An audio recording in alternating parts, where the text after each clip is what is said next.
Hello friends, welcome to Tamil mom portfolio. So இப்போ கரண்ட்டாக எந்த ஒரு ஐபிஓஸுமே இல்லை. ஸோ அதனால் நம்ம கரண்ட் மார்க்கெட் சுச்சுவேஷனை பார்த்துடலாம். ஏன்னா வீடியோஸ் மேக் பண்ணியே ரொம்ப நாள் ஆச்சு. ஸோ ஒரு என்கரேஜிங்காக இருக்கும் நம்மளுடைய வியூவர்ஸ்க்கு சம் வீடியோஸ் பார்த்தாங்க அப்படின்னா. ஸோ நான் ரீசெண்டாக பார்த்திங்கன்னா ஆல்ரெடி நிறைய டைம் இன்ஃபார்ம் பண்ணிட்டேன். Nifty piece, bank piece, FMCG and எனர்ஜியில் வந்து சம் அமௌண்ட் வந்து இன்வெஸ்ட் பண்ணியிருக்கேன் அப்படின்ற மாதிரி அது நம்மளுடைய டெலகிராம் சேனல்லையும் நான் வந்து அப்டேட் பண்ணியிருந்தேன். ஸோ நம்ம டெலகிராம் சேனலில் ஜாயின் பண்ணாதவர்கள் கண்டிப்பாக ஜாயின் பண்ணிக்கோங்க. ஸோ இப்போ கரண்ட் மார்க்கெட் சுச்சுவேஷன் அப்படின்றத பார்த்துடலாம். ஸோ ஃபஸ்ட்டு நிஃப்டி அப்படின்னு பார்த்தோன்னா வீக்லியில் எப்போவுமே வச்சுக்கோங்க. நம்ம நோ பிரெய்னர் அப்படின்ற மாதிரி சொல்லியிருந்தோம் ஒரு வீடியோவில். லைக் ஆல் டைம் ஹைலேருந்து நீங்களே ஜஸ்ட்டு பார்த்துக்கோங்க. ஒரு 5%க்கும் இப்போ ஆல் டைம் ஹைலேருந்து 1% வந்தோடனே சம் அமௌண்ட் இன்வெஸ்ட் பண்ணுறோம். எகெயின் 10% கீழே விழுந்தோடனே சம் அமௌண்ட் இன்வெஸ்ட் பண்ணுறோம். எகெயின் 15% வரைக்கும் விழுந்திருக்கு லாஸ்ட்டு டவுன்ஃபாலில். ஸோ எகெயின் இப்போ 3 டைம்ஸ் வந்து இன்வெஸ்ட் பண்ணியிருப்போம். ஓகேங்களா? ஸோ இப்போயும் நீங்கள் பார்த்துக்குங்க. இப்போ மார்க்கெட் ஆல் டைம் ஹைலேருந்து இப்போ கொஞ்சம் டவுன் ஆகிட்டுருக்கு. ஸோ நெக்ஸ்ட்டு 5% அப்படின்னா அரௌண்டு 23,000.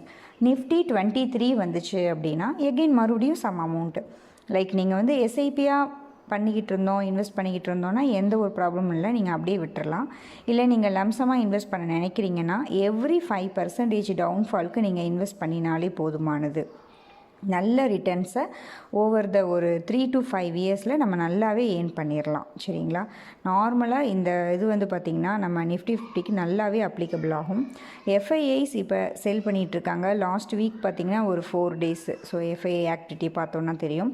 லாஸ்ட் வீக் பார்த்தோன்னா ஒரு 4 days மட்டும், ஒரு 3 days மட்டும் பை பண்ணியிருந்தாங்க, அரௌண்ட் 4 days. ஸோ அதுக்கப்புறம் எகெயின் செல் பண்ண ஆரம்பிச்சிட்டாங்க. ஒன்ஸ் எஃப்ஐஐஸ் பை பண்ண ஆரம்பித்தாங்க அப்படின்னாலே லார்ஜ் கேப் தான் மெயினாக வாங்குவாங்க. ஸோ நம்ம கண்டிப்பாக லார்ஜ் கேப்பில் செம்ம எக்ஸ்போஷர் வச்சுக்கிறது ரொம்பவே வந்து பெஸ்ட்டாக இருக்கும். தென் இன்றைக்கி வந்து பார்த்திங்கன்னா ஃப்ரைடே அன்றைக்கி பார்த்திங்கன்னா எல்லாமே டவுன் தான். அதுவும் நிஃப்டி ஐடிலாம் பார்த்திங்கன்னா 5%. ஐடி இண்டெக்ஸே வந்து 5% அப்படின்னா பார்த்துக்குங்களேன். Nifty index like all time ஹைலேருந்து இப்போ லோவில் இருக்காங்க. கிட்டத்தட்ட 38%. ஒரு இண்டெக்ஸு 38% விழுந்திருக்கிறது அப்படின்றது ரொம்ப ஹை தான். அது என்னென்னா நம்ம ஐடி மேலே எல்லாருக்குமே அந்த ஒரு கான்ஃபிடென்ட் வந்து குறைஞ்சிட்டே வருது. ஏஐ பூம் இது எல்லாமே பார்த்திங்கன்னா நார்மல் ட்ரெடிஷ்னல் ஐடியோட வேல்யூவை நல்லாவே குறைச்சிட்ருக்கு. ஓகேங்களா? பட் நான் வந்து ஐடியில் எந்த ஒரு எக்ஸ்போஷருமே எடுக்கலை. ஸோ எனக்குமே அந்த ஃபியர் இருக்குது அப்படின்றனால லைக் நான் இங்கே ஆல்ரெடி நான் சொன்னது தான்.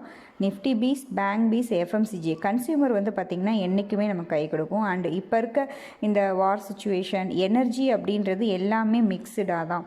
லைக் நம்ம பவராக இருக்கட்டும், இல்லை நம்ம எல்பிஜி லைக் கேஸ், ஸோ எதுனாலுமே பார்த்திங்கன்னா எனர்ஜின்றது எல்லாமே இன்க்ளூடடு தான். ஓகேங்களா? ஸோ அதனால் எனர்ஜி அண்டு கன்சியூமர் பார்த்திங்கன்னா கண்டிப்பாக பூம் ஆகும். அண்டு நிஃப்டி பீஸ் அப்படின்றது பார்த்திங்கன்னா நம்ம நிஃப்டி 50யோட காம்பினேஷன் தான். ஸோ இதில் இந்தியாவோட லார்ஜ் 50, நம்ம இந்தியாவோட க்ரோத்தில் உங்களுக்கு நம்பிக்கை இருக்குது அப்படின்னா இந்தியாவோட லார்ஜ் 50 கம்பெனிஸை நம்ம வாங்கிக்கலாம். அதை நம்ம தனித்தனியாக 50 கம்பெனியும் தனியாக வாங்க முடியாது, எதையுமே ட்ராக் பண்ண முடியாது. அப்படின்றதுக்காக தான் இந்த இண்டெக்ஸை நம்ம ஈஸியாக நம்ம வாங்கிக்கலாம். ஓகேங்க. ஸோ இந்த டைமில் நம்ம எதில் இன்வெஸ்ட் பண்ணலாம் அப்படின்னு பார்த்தீங்கன்னா கண்டிப்பாக என்ன கேட்டிங்கன்னா லார்ஜ் கேப்பில் தான். சம் அமௌண்ட் நீங்கள் வச்சுருந்தீங்கன்னா நம்ம லார்ஜ் கேப்பில் இன்வெஸ்ட் பண்ணிக்கலாம். ஸோ ரீசெண்டாக பார்த்தீங்கன்னா ஆஷிஷ் கச்சோலியா அவங்கக்கிட்ட கேட்டிருக்காங்க. ஸோ ஒரு 10,000 உங்ககிட்ட இருந்தால் எங்கே இன்வெஸ்ட் பண்ணுவீங்க அப்படின்ற மாதிரி, சம் ஸ்டாக்ஸில் இல்லைன்னா அதரில் அப்படின்ற மாதிரி சொல்லியிருக்காரு. நம்ம கூட ஒரு வீடியோஸ் போஸ்ட் பண்ணியிருந்தோம் ஆல்ரெடி. நம்ம தமிழ் மாம் போர்ட்ஃபோலியோவில் பார்த்தீங்கன்னா தெரியும். ஒரு 10 lakhs நீங்கள் இப்போ கையில் வச்சுருந்தீங்கன்னா எந்தெந்த ஸ்டாக்ஸில் இன்வெஸ்ட் பண்ணுவீங்க அப்படின்ற மாதிரி. ஸோ அதையுமே வந்து நீங்கள் பார்க்கலாம். ஆல்ரெடி நீங்கள் பார்க்காம இருந்தீங்கன்னா கண்டிப்பாக அந்த வீடியோஸும் பாருங்கள், யூஸ்ஃபுல்லாக இருக்கும். ஸோ எந்த இண்டஸ்ட்ரியில் நீங்கள் இன்வெஸ்ட் பண்ணுவீங்க அப்படின்னு கேட்டதுக்கு அவர் சொல்லியிருக்காரு டிஃபென்ஸ், டிஃபென்ஸ் கண்டிப்பாக எந்த சுச்சுவேஷன்லேயும் டிஃபென்ஸ் செக்டார் வந்து நீங்கள் டிஃபென்ஸில் ஒரு ஸ்டாக்கும் செலக்ட் பண்ண முடியலன்னா டிஃபென்ஸ் மியூச்சுவல் ஃபண்டே நீங்கள் செலக்ட் பண்ணிக்கலாம். அந்த செக்டாரையே செலக்ட் பண்ணிவிட்டு எஸ்ஐபி மாதிரி போயிட்டுருக்கலாம். Aerospace, engineering, semiconductor, electronics, power engineering, கன்சியூமர்னு சொல்லியிருக்காரு. ஸோ இதில் வந்து பார்த்திங்கன்னா கன்சியூமர் நானுமே செலக்ட் பண்ணியிருக்கேன். அண்டு இவர் இன்ஜினியரிங், செமிகண்டக்டர் இது எல்லாமே சொல்லியிருக்காரு. ஸோ நான் வந்து பார்த்திங்கன்னா ஓவராலாக எனர்ஜி அப்படின்ற மாதிரி எடுத்திருக்கேன். டிஃபென்ஸ் வந்து பார்த்திங்கன்னா ஓவராலாக எல்லா டைமுமே லைக் என்ன ஒரு பொலிட்டிக்கல் சுச்சுவேஷன் வந்தாலும் டிஃபென்ஸ் ஸ்டாக் தான் ஃபஸ்ட்டு வந்து அப்பில் போகும். ஓகேங்களா? ஸோ அது ஒன்று.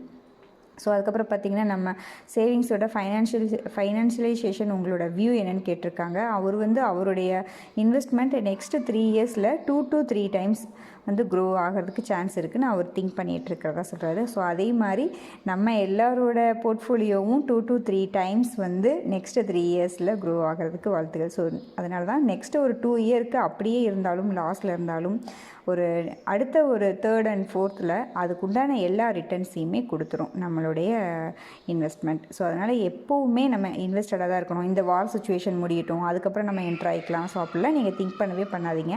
Market is always superior. So அதனால் நம்ம எல்லா டைமுமே வந்து ஆல்வேஸ் இன்வெஸ்டடாக தான் இருக்கணும்.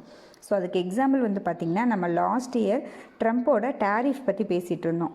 தினம் ஒரு பர்சன்டேஜ் டேரிஃப் போட்டுகிட்டே இருந்தார் சைனா மேலே அண்டு மற்ற நம்ம எல்லா கண்ட்ரீஸ் மேலேயும் தான். ஸோ இந்த வருஷம் பார்த்திங்கன்னா வார் பற்றி சுச்சுவேஷன் பேசிகிட்டு இருக்கோம். அந்த டேரிஃப் பற்றி இப்போ நம்ம எல்லாருமே மறந்துட்டோம். ஆக்சுவலி அந்த டேரிஃப் வந்து இல்லீகல் அப்படின்ற மாதிரி யூஎஸ் சுப்ரீம் கோர்ட்டே சொல்லிட்டாங்க. ஸோ அந்த டேரிஃப் அமௌண்ட் எல்லாம் ரீஃபண்ட் பண்ணுறதுக்காக ஒரு வெப்சைட்டையே க்ரியேட் பண்ணியிருக்காங்க. ஸோ மற்ற கம்பெனிஸ் எல்லாம் டேரிஃப் பே பண்ணியிருப்பாங்க இல்லையா, ஸோ அது எல்லாமே அந்த வெப்சைட்டில் அவங்க புக் பண்ணி ரிட்டர்ன் வாங்கிக்கலாம், ரீஃபண்ட் வாங்கிக்கலாம் அப்படின்ற மாதிரி.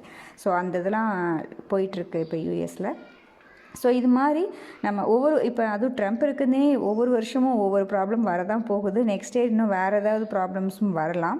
ஸோ அதனால் நம்ம இன்வெஸ்ட் பண்ணுறதை எப்போவுமே நம்ம இன்வெஸ்ட் பண்ணிக்கிட்டே தான் இருக்கணும். ஸோ அதுதான் என்னுடைய இது. அண்டு உங்களுக்கு ஏதாவது கன்சல்டேஷன் நீட் அப்படின்னாவே நம்ம ஃப்ரீயாகவே எல்லா கன்சல்டேஷனுமே பண்ணிகிட்ருக்கோம். Health insurance, term insurance, savings plan, retirement plan, financial planning எல்லாமே பண்ணிகிட்ருக்கோம். அண்டு ஸ்பேம் ஃப்ரீ கைடன்ஸுமே உங்களுக்கு கொடுக்க. ஓகேங்க, ஆல்வேஸ் நம்ம இன்வெஸ்டடாகவே இருப்போம். வார் சுச்சுவேஷன் வந்தாலும் டேரிஃப் வந்தாலும் அதுதான் இந்த வீடியோவோட மெயின் இம்பார்ட்டன்ட் பாயிண்ட்டு. ஓகேங்க, நன்றி, வணக்கம்.